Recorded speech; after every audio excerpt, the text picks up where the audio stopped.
28 வருடங்கள் கழித்து விஜயுடன் மீண்டும் ராதிகா.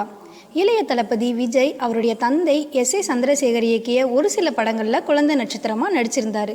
கடந்த 1988ஆம் ஆண்டு எஸ்.ஏ. சந்திரசேகர் இயக்கத்தில் வெளிவந்த இது எங்கள் நீதி என்ற படத்தில் விஜய் குழந்தை நட்சத்திரமாக நடிச்சிருந்தார்.